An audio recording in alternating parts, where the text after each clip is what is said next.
Hey guys, tonight we're gonna journey back to ancient Rome, to a time when flickering oil lamps cast long shadows across marble floors, and the air was thick with the sense of burning incense. You're gonna imagine yourself stepping into a world where young women, chosen for their purity, held incredible power, yet lived under an almost unimaginable burden of responsibility. You'll feel the cool stone beneath your bare feet as you pad silently through dimly lit corridors, the only sound the soft rustle of your wool tunic. You'll hear the gentle murmur of prayers, the faint crackle of an eternal flame, and the distant hum of a bustling city outside the thick temple walls. You'll even learn how to prepare a sacred meal for the gods, though frankly, you probably won't survive the strict dietary requirements. Seriously, no chocolate for 30 years? That's a deal breaker for most of us. So, before you get comfortable, take a moment to like the video and subscribe, but only if you genuinely enjoy what I do here.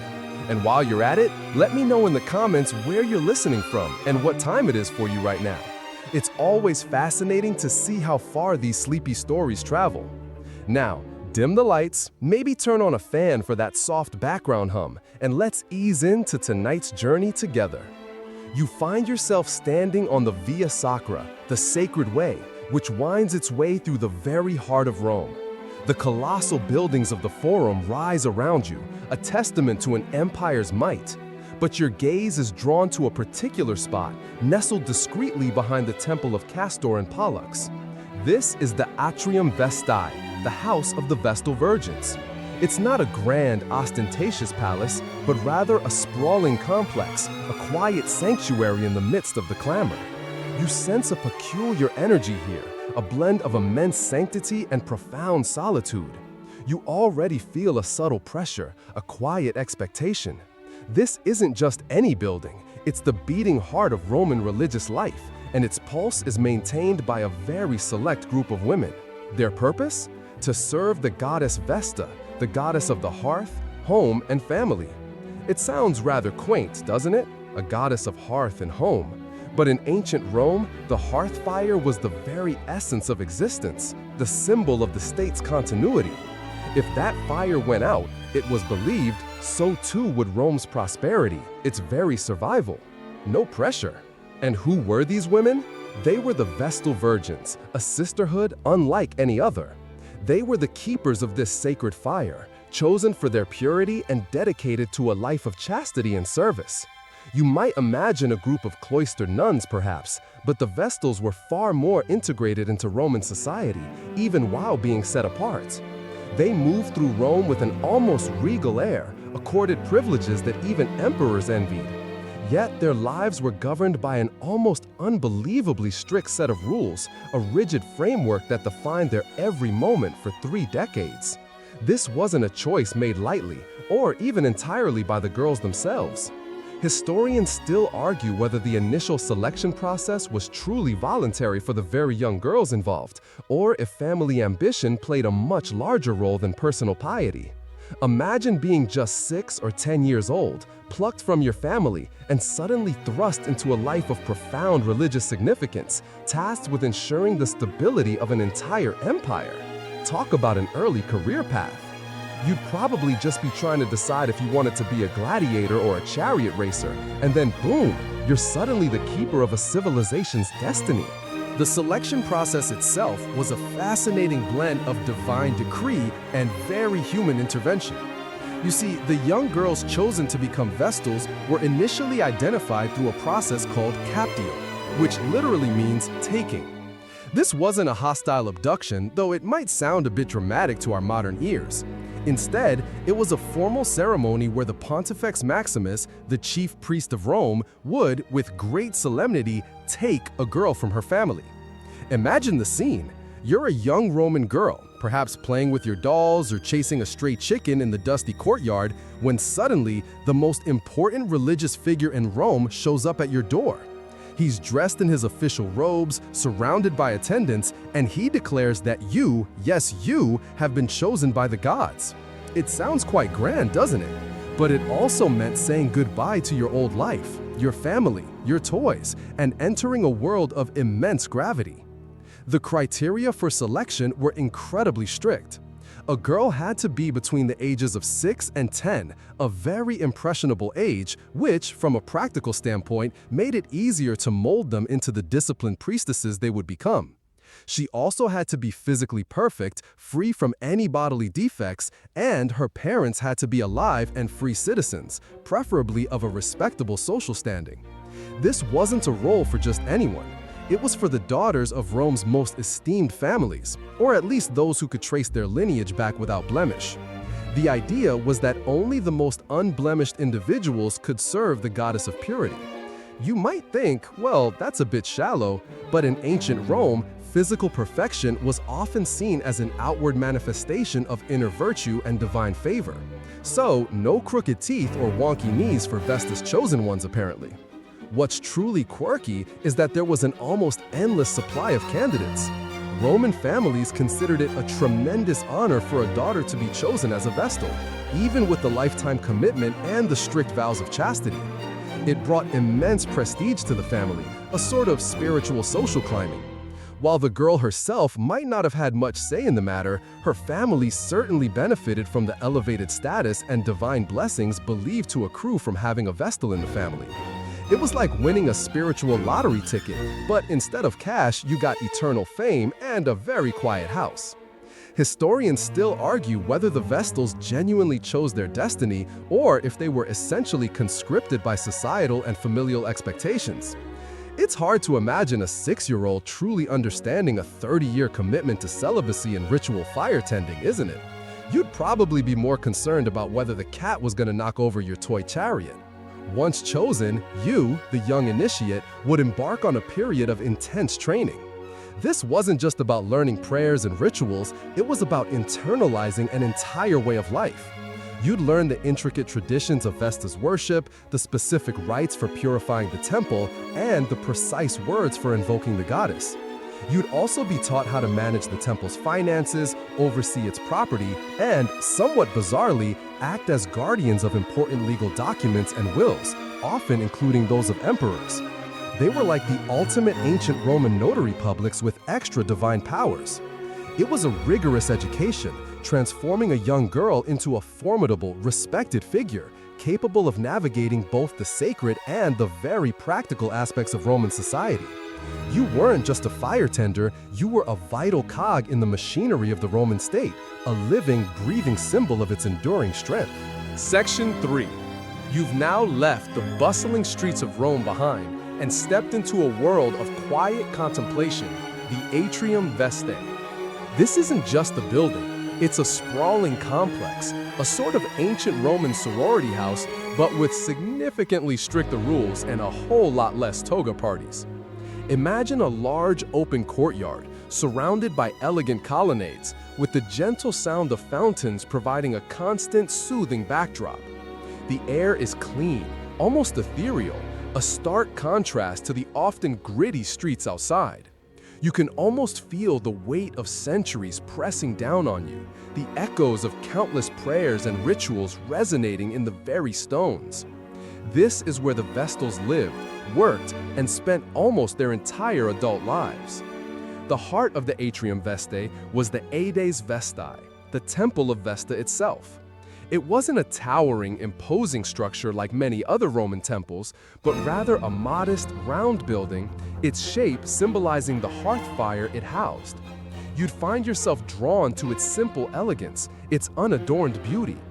Inside, the eternal flame flickered, casting dancing shadows on the walls, a constant reminder of the Vestal's sacred duty.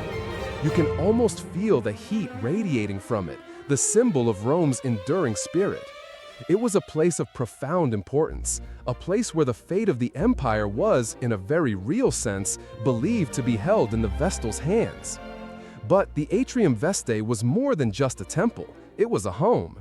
The Vestals lived in comfortable, if somewhat austere, quarters with their own private rooms. Imagine simple yet elegant furnishings, sturdy wooden beds, chests for their belongings, and perhaps a small table for reading or writing. You'd find no extravagant luxuries here, no gilded mirrors or plush cushions. Their lives were dedicated to simplicity and devotion, and their surroundings reflected that. They shared communal spaces, including a dining room where they took their meals together. You might imagine the soft murmur of their voices as they discussed the day's events, the clinking of cups as they shared a simple meal of bread, vegetables, and perhaps a bit of cheese. Even their diet was strictly regulated, a testament to their dedication to purity and discipline. What's fascinating is how the Atrium Vestae functioned as its own little world within the larger Roman society. It was a place of intense female community, a space where women held significant power and influence, even if that power was largely confined to the religious sphere. You might think of it as a sort of ancient Roman convent, but with a lot more political clout. They weren't isolated from the outside world, however. They moved freely through Rome, attended public events, and even had the power to pardon condemned criminals. Imagine the scene. You're being dragged to your execution when suddenly a Vestal Virgin appears, her face veiled, and declares you free. Talk about a get-out-of-jail-free card. Historians still debate the precise nature of the Vestals' daily lives. How much freedom did they truly have? Were they content in their roles, or did they sometimes yearn for a different life? It's hard to know for sure, but the archaeological evidence suggests a life of both devotion and a certain degree of comfort. You might imagine them spending their days in prayer, tending to the sacred fire, but also reading, writing, and perhaps even enjoying a bit of gossip with their fellow Vestals. They were, after all, still human, even if they were also seen as semi-divine figures. Your most crucial duty, the one that truly defined your existence as a Vestal Virgin, revolved around the sacred fire of Vesta. This wasn't just any fire. It was the symbolic heart of Rome, believed to have been brought by Aeneas from Troy and tended continuously ever since. Imagine the responsibility resting on your shoulders. If that flame were ever to go out, it would be seen as an omen of utter disaster, a direct threat to the very survival of the Roman state. No pressure, right? It's like being in charge of the main fuse box for an entire civilization. If you messed up, it wasn't just a flickering light, it was potential societal collapse. You'd spend hours, perhaps even days, tending to it. The flame itself was not kept in a grand brazier, but rather in a simple hearth, a modest fire that demanded constant vigilance.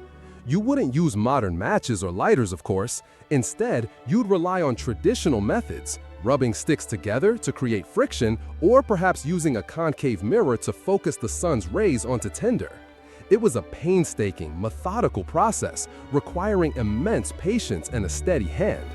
You'd carefully feed it with specially chosen wood, ensuring it never grew too large and unruly, nor too small and weak. It was a delicate dance of fuel and air, a constant negotiation with the elements. You might even find yourself humming a quiet, repetitive tune as you worked, the rhythmic motion lulling you into a meditative state. This eternal flame wasn't just a symbol, it was believed to embody the purity and continuity of the Roman people themselves. It represented the family hearth, extended to the entire city.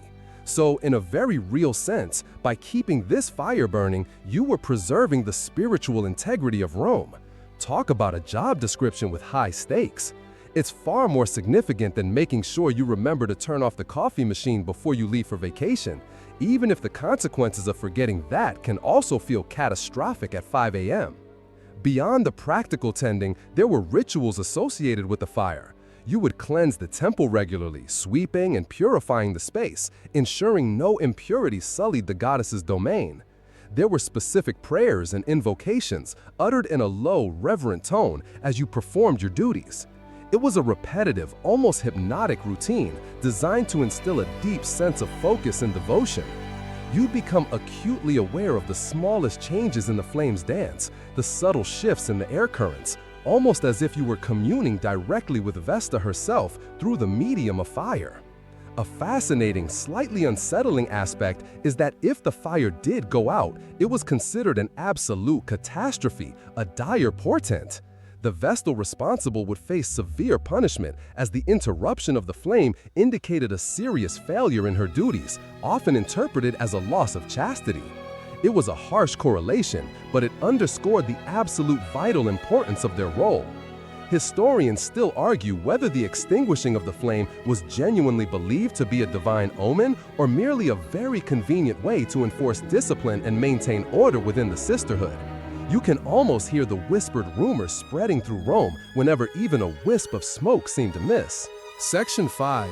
Beyond the constant vigil over the sacred fire, your life as a Vestal was rich with other rituals and responsibilities, all designed to ensure the spiritual well-being of Rome.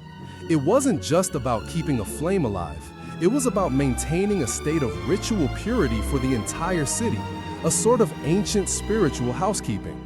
You would be involved in numerous public ceremonies, often alongside the Pontifex Maximus and other high-ranking priests. Imagine being present at the Grand Ludi Romani, the Roman Games, where you would have a place of honor, seated prominently among the most important figures in the empire. Your presence alone was believed to imbue these events with divine favor. One of your significant, if somewhat unusual duties was the preparation of mola salsa. This was a sacred mixture of coarse ground spelt, salted and roasted, used in nearly all public sacrifices. You wouldn't just whip it up like a modern baker preparing a batch of cookies. Oh no, this was a meticulously ritualized process.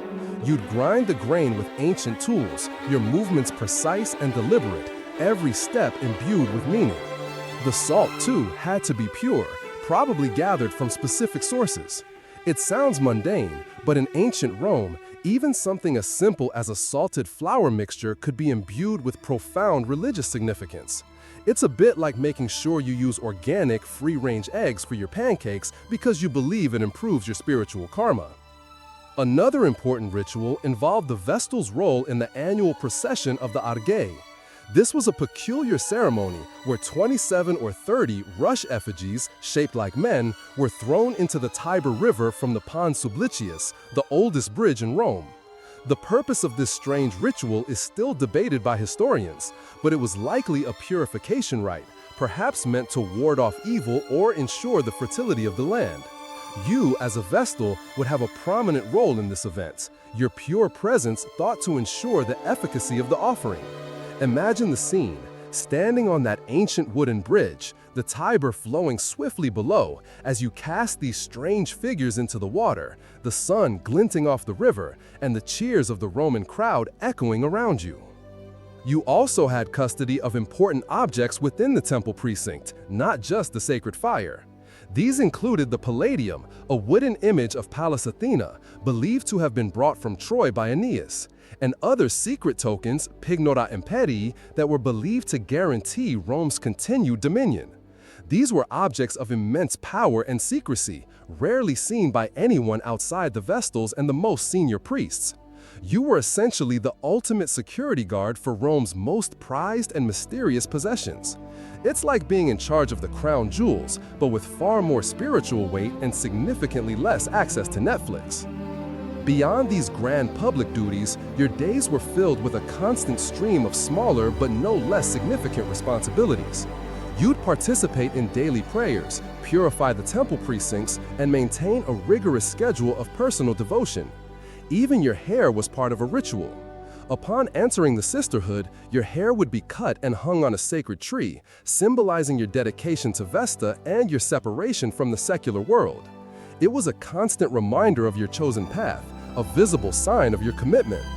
While your daily life was censored within the serene walls of the Atrium Vesta, you weren't entirely cut off from the vibrant pulse of Rome. You navigated a unique duality, a public life that was deeply revered, yet a private world meticulously guarded by sacred vows. Imagine stepping out from the quiet sanctity of your home into the bustling forum, the clamor of vendors and citizens instantly assaulting your ears. You wouldn't be just another face in the crowd. Your presence commanded immediate respect, even awe. When you appeared in public, you did so with an entourage. You would be accompanied by a lictor, an attendant typically assigned to magistrates who would clear your path through the crowds. This was an extraordinary privilege, placing you on par with the highest officials in Rome. People would make way for you, their chatter falling silent as you passed. You might see men doffing their caps, women bowing their heads, and even the most hardened soldiers offering a respectful nod. It was a tangible demonstration of the immense veneration you commanded. You had a certain aura, a quiet power that was undeniably present. It's a bit like being a rock star, but instead of screaming fans, you get respectful silence and people hurrying to get out of your way. Slightly less glamorous perhaps, but certainly more conducive to a peaceful stroll. You held a place of honor at public spectacles and festivals, seated in a prominent position, often alongside the emperor himself. Imagine attending a gladiatorial contest in the Colosseum not as a mere spectator, but as a revered figure, your presence believed to bring good fortune. You wouldn't be cheering for your favorite gladiator, of course. Your demeanor would be one of solemn dignity, observing the proceedings with a quiet grace. You were a living symbol, a connection between the mortal world and the divine, and your public appearances served to reinforce that sacred link. However, despite these public privileges, your private world remained intensely secluded. Your vows of chastity and devotion meant a strict separation from the ordinary concerns of marriage and family. You couldn't marry, couldn't have children, and couldn't engage in romantic relationships.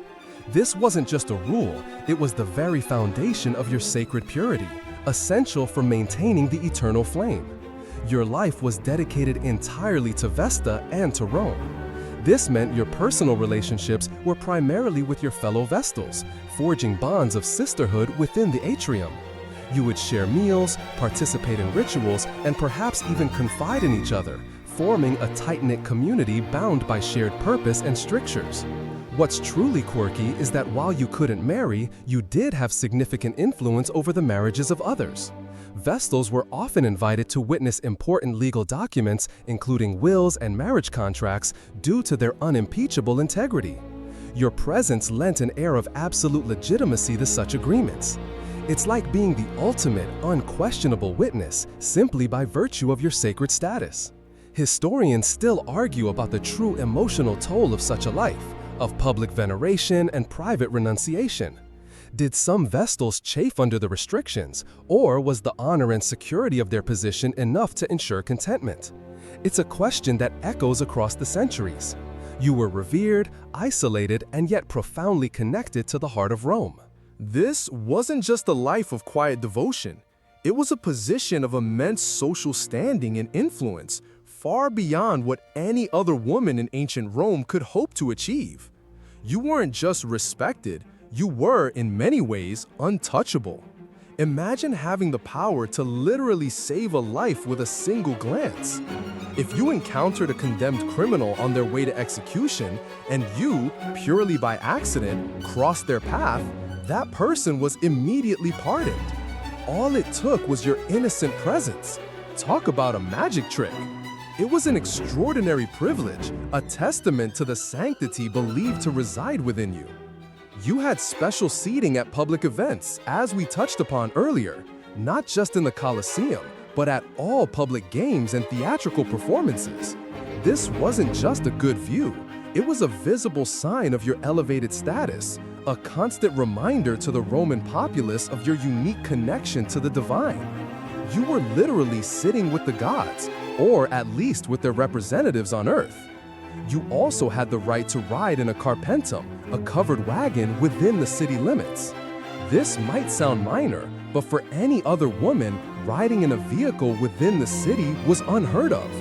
It was a clear demonstration of your exemption from ordinary social norms and your paramount importance. Most Romans walked, so you literally had a VIP pass for ancient Roman traffic. Financial independence was another enormous privilege. Unlike most Roman women who remained under the legal guardianship of their fathers or husbands, Vestals were sui juris, meaning they were legally independent. You could own property, make your own will, and manage your own affairs without the need for a male guardian. This was revolutionary for a woman in ancient Rome. It gave you an unprecedented degree of autonomy and control over your own life, even within the confines of your sacred duties. You were a powerful woman in every sense of the word, both spiritually and practically. It's like having your own credit card in a society that only used cash. Furthermore, your testimony in court was considered so sacred that you didn't even need to swear an oath. Your word alone was enough, considered beyond reproach. If you spoke, it was the truth, full stop. This gave you immense legal power, allowing you to influence legal proceedings with an authority unmatched by anyone else. Imagine being called as a witness and simply stating your version of events, knowing it would be accepted without question. It truly highlights the profound trust and veneration placed upon the Vestals. What's truly quirky is that the Vestals were also responsible for guarding the wills and testaments of prominent Romans, including emperors. This meant they had knowledge of vast fortunes and powerful political machinations, essentially acting as the ultimate incorruptible safe deposit box for Rome's elite. You would hold the secrets of empires, privy to the intimate details of the most powerful families, all while living a life ostensibly devoted to purity. Historians still argue about how much political influence the Vestals actually wielded behind the scenes. Did they merely guard secrets, or did their privileged access sometimes translate into subtle advice or strategic interventions? It's a tantalizing question, suggesting a quiet power that perhaps no one fully documented. Despite the immense privileges, your life as a Vestal was also governed by incredibly strictures and punishments. The sacred vow of chastity was paramount, and any breach of this vow was not merely a scandal, but a catastrophic religious offense, a direct affront to Vesta herself. The consequences for such a transgression were truly chilling, reflecting the absolute terror the Romans felt at the thought of offending the gods and inviting divine wrath upon their city. This wasn't a slap on the wrist, this was about averting national disaster. Imagine the fear of even a whisper of suspicion.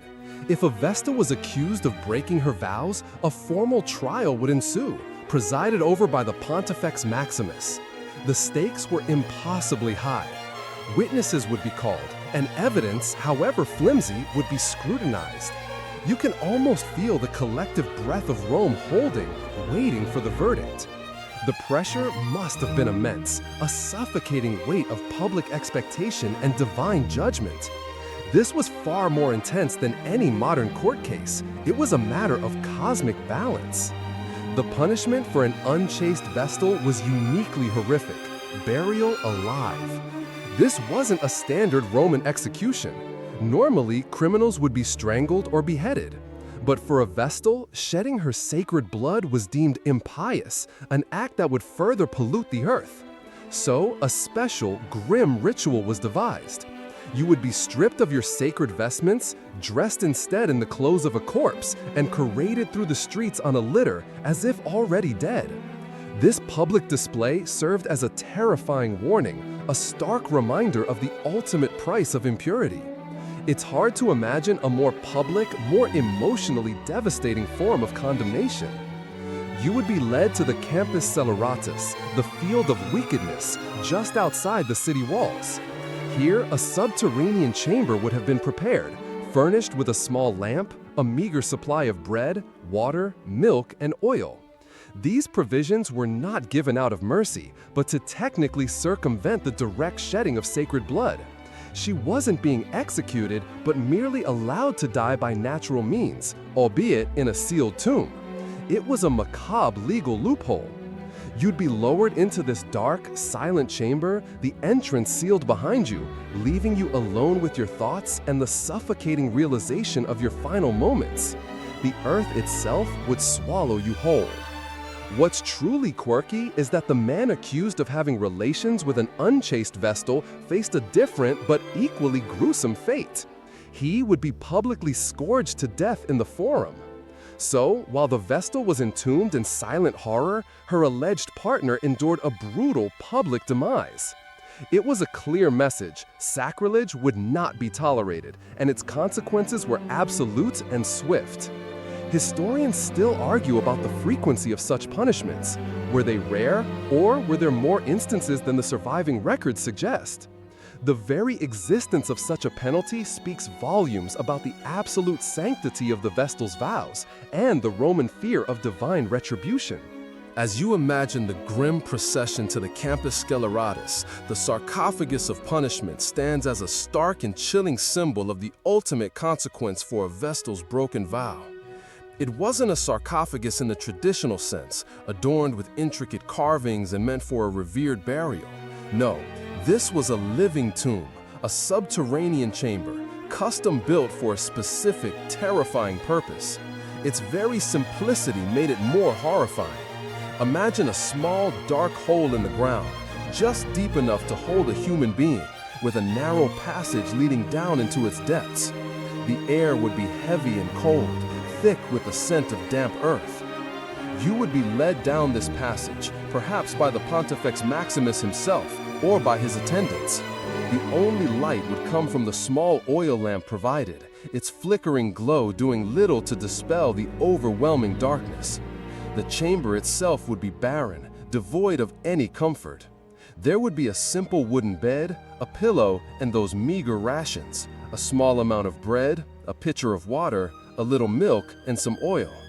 These were placed there not as an act of mercy, but to ensure that the Vestal did not technically die by execution, but by slow starvation or suffocation, thus avoiding the impious act of shedding sacred blood on Roman soil.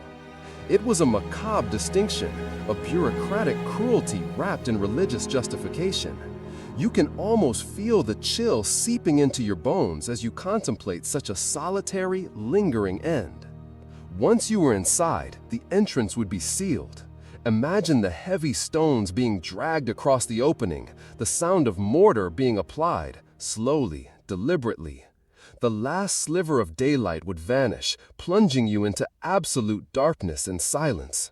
The only sounds left would be the pounding of your own heart, the rasp of your breath, and perhaps the slow, terrifying realization of your fate. This wasn't a quick death. It was a slow, agonizing process of isolation and despair. The Romans believed this method of punishment ensured that the pollution caused by the Vestal's transgression would be contained, absorbed by the earth itself, rather than spreading contagion throughout the city. It was a kind of spiritual quarantine, a desperate measure to preserve the purity of Rome.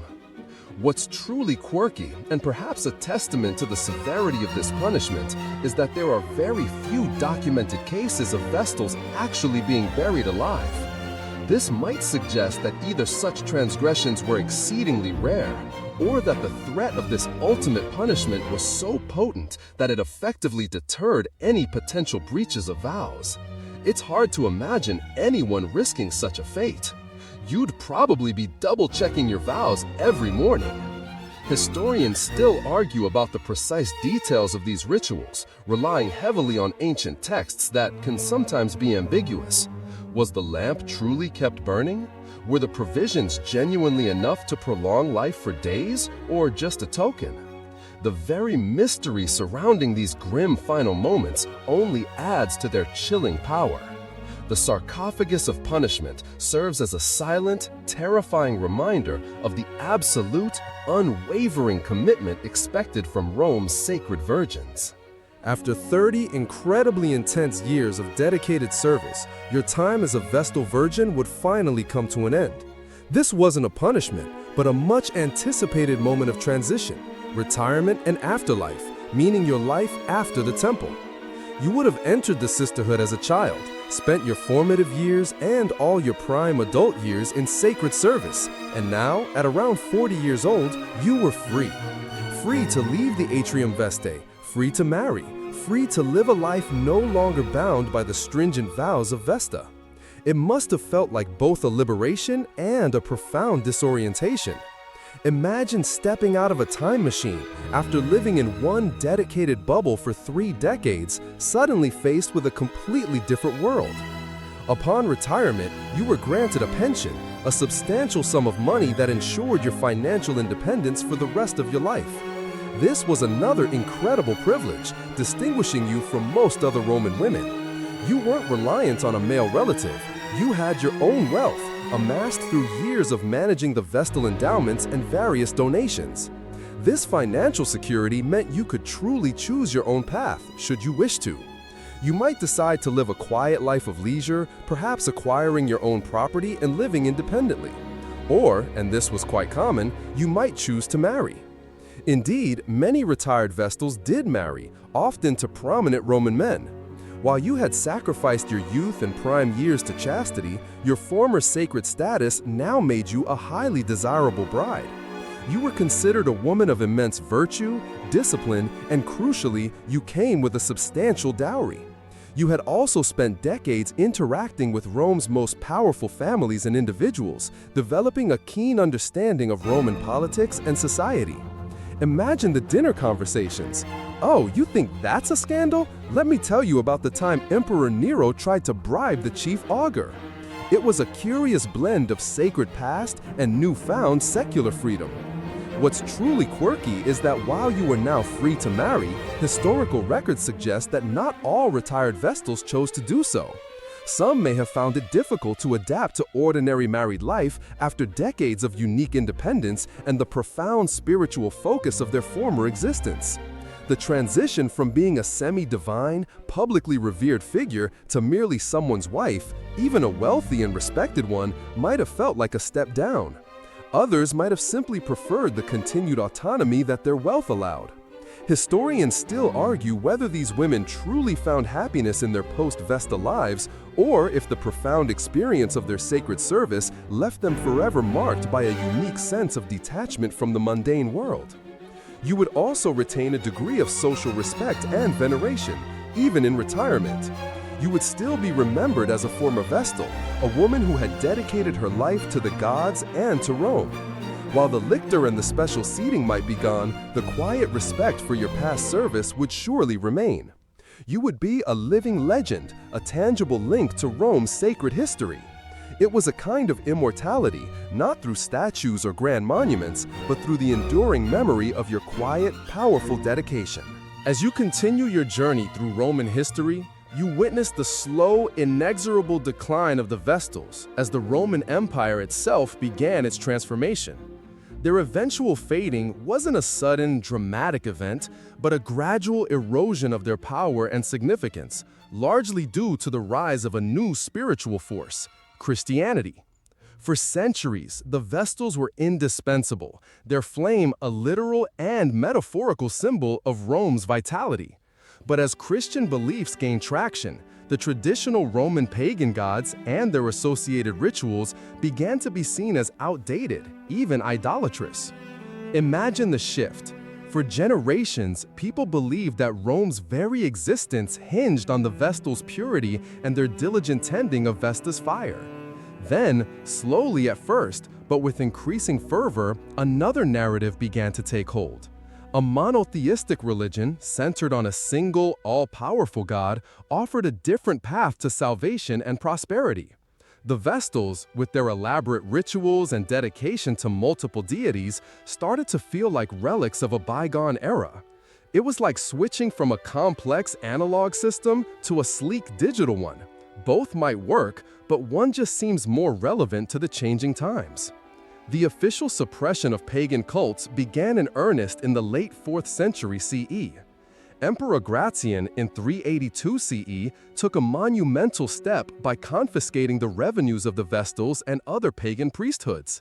He also removed the altar of victory from the Senate House, a deeply symbolic act that further stripped away the traditional religious framework of Rome. Imagine the shockwaves this sent through the Vestal community. Their financial independence, a cornerstone of their power, was suddenly gone. It was like suddenly being told your pension fund just vanished overnight. Emperor Theodosius I continued this policy, eventually issuing decrees that outlawed public pagan worship altogether.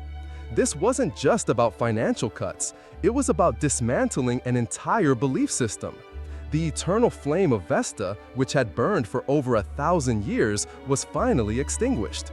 Some historians argue that it was Stilicho, a powerful general, who definitively put out the flame in 394 CE, though others point to earlier acts of neglect or official closures. Regardless of the exact date, the flame, the very heart of the Vestal's mission, was no longer tended. You can almost hear the soft hiss as the last ember died, a quiet, mournful end to an ancient tradition. What's truly quirky is that despite the official suppression, some scholars suggest that Vestals continue to be respected by certain segments of the population, even by some early Christians, due to their long-standing reputation for purity and dedication. Their personal integrity often transcended the changing religious landscape. It was hard to simply dismiss centuries of reverence overnight. Historians still argue about the exact circumstances of the final Vestals. Did they simply die out, unable to recruit new members? Were they forced out of their home?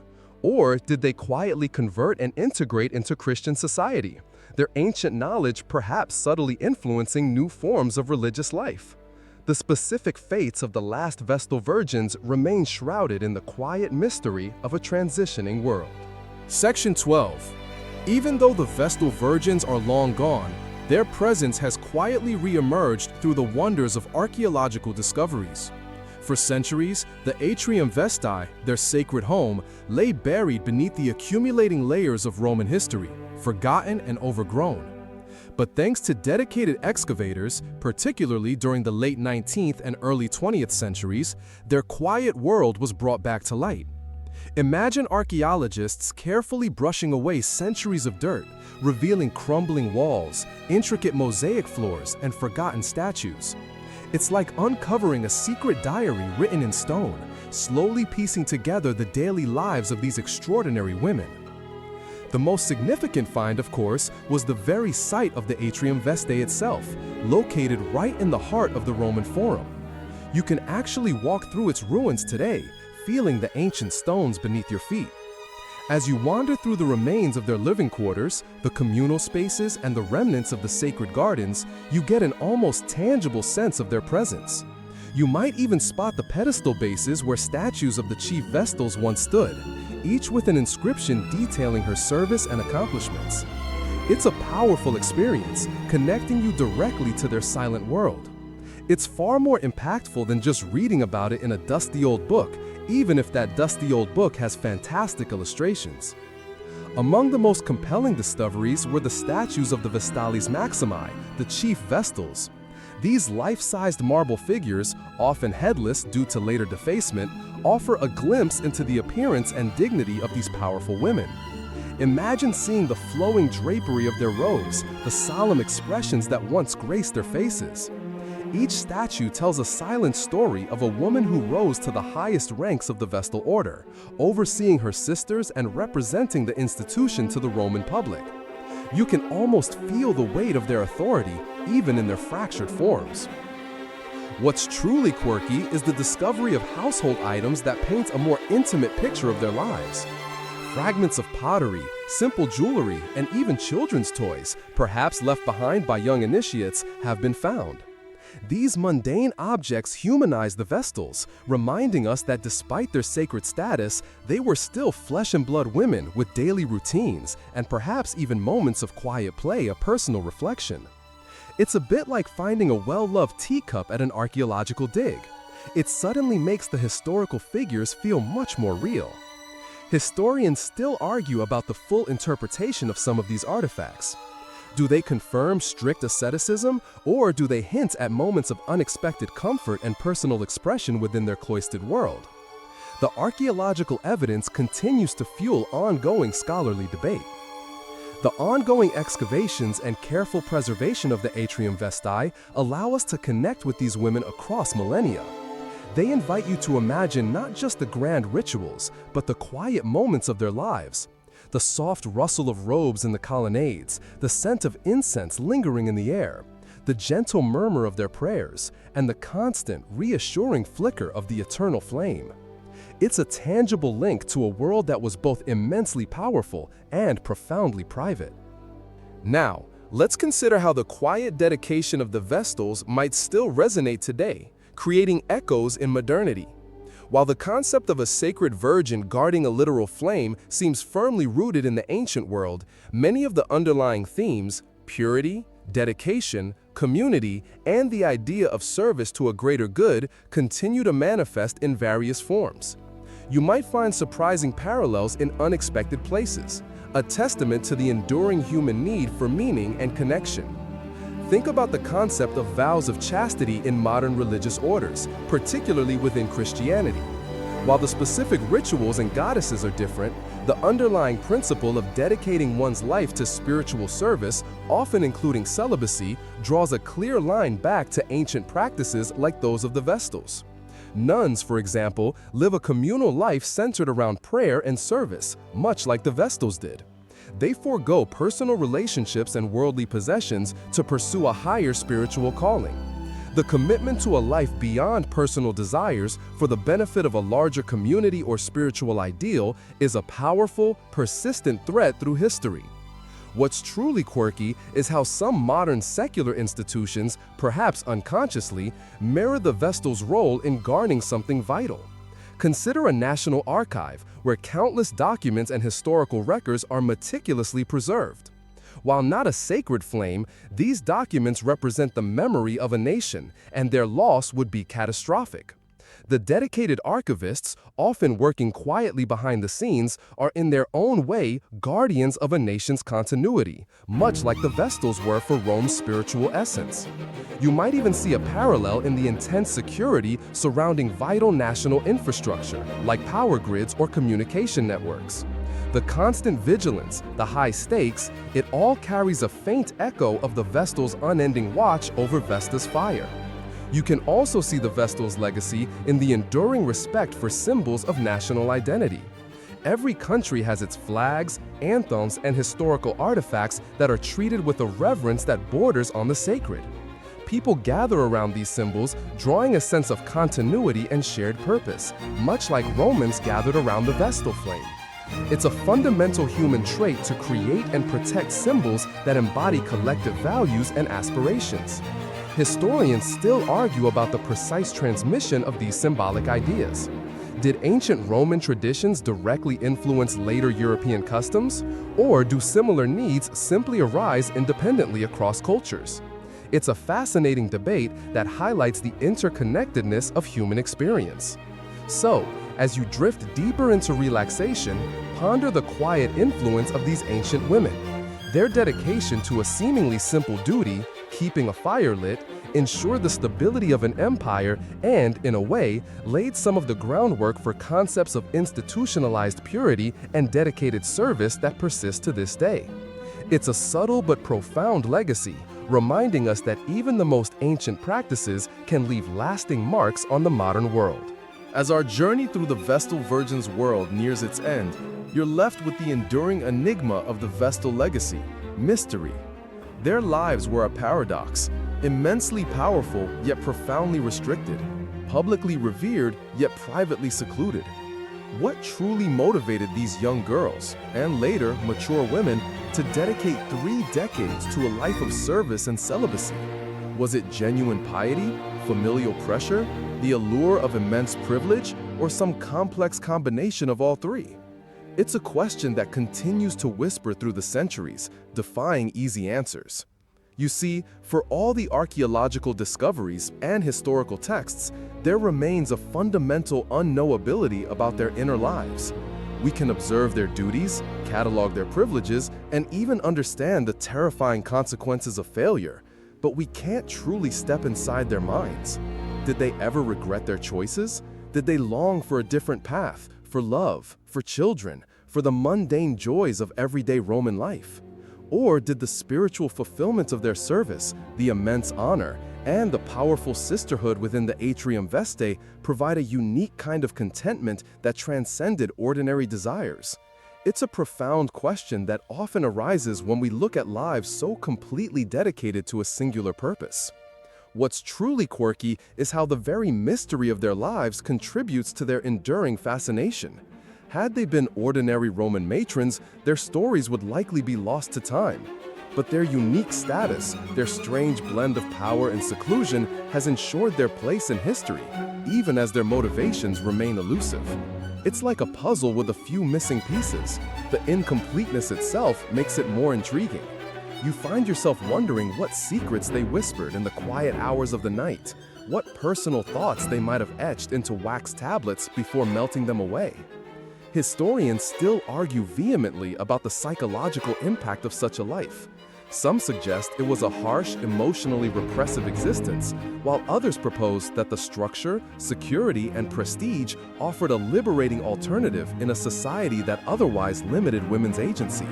Perhaps it was a different kind of freedom, freedom from the pressures of marriage, childbirth, and domestic subservience, replaced by the profound, if heavy, burden of sacred duty. You can imagine the differing perspectives, depending on the individual woman and her own disposition. One Vestal might have thrived on the routine and reverence, while another might have found the silence deafening. The Vestals stand as a powerful reminder that history is rarely simple, and human motivations are almost always complex. They chose, or were chosen for, a path that few today could comprehend, let alone embrace. Their legacy is not just about a flame kept burning, but about the profound, often puzzling, choices that individuals make when faced with destiny, duty, and the demands of their gods. As the echoes of ancient Rome begin to fade, and you feel the comfortable weight of slumber pulling at you, let's bring our journey to a soft, calming close with a sleepy farewell to the Vestal Virgins. Imagine them, not as distant historical figures, but as quiet guardians, their lives a gentle rhythm of duty and devotion. Their story, for all its grand implications for an empire, was ultimately a tale of quiet commitment, of individuals choosing a path that brought both immense honor and profound solitude. Think of the soft, flickering light of the eternal flame, a constant, reassuring presence in the heart of Rome. It wasn't a roaring inferno, but a gentle, steady warmth, much like the comforting glow of a bedside lamp. Imagine the Vestals moving silently through their temple, their footsteps barely disturbing the air, their breaths shallow and even as they tended to their sacred charge. There was a peaceful monotony to their days, a quiet dedication that smoothed out the rough edges of time. It was a life lived in harmony with ancient rhythms, far removed from the hustle and bustle of modern existence. As you close your eyes, picture the Atrium Vestae bathed in moonlight, the statues of the chief Vestals standing sentinel, their marble faces serene and still. The faint scent of ancient incense seems to linger in the air, a gentle aroma that speaks of centuries of quiet prayers and unspoken hopes. The rustle of their linen robes, the soft murmur of their Latin chants, these are the gentle sounds that fill your sleepy mind. They were the keepers of an ancient secret, the silent guardians of a civilization's spiritual pulse. Their story reminds us that even in the most powerful empires, often the most profound strength lies not in armies or grand conquests, but in the steadfast, unseen dedication of a few. The Vestals, in their quiet way, ensured the continuity of something vital, a symbolic promise of enduring order. They remind us that there is a deep peace to be found in purpose, in the unwavering commitment to a meaningful task, however simple it may seem on the surface. Let the whispers of their devotion lull you now. Feel the calm of their ancient temple settling around you, a sanctuary of peace in a world long past. The flame has long since extinguished, but the quiet echo of their unwavering duty continues to flicker in the annals of history, a soft, warm light for your dreams.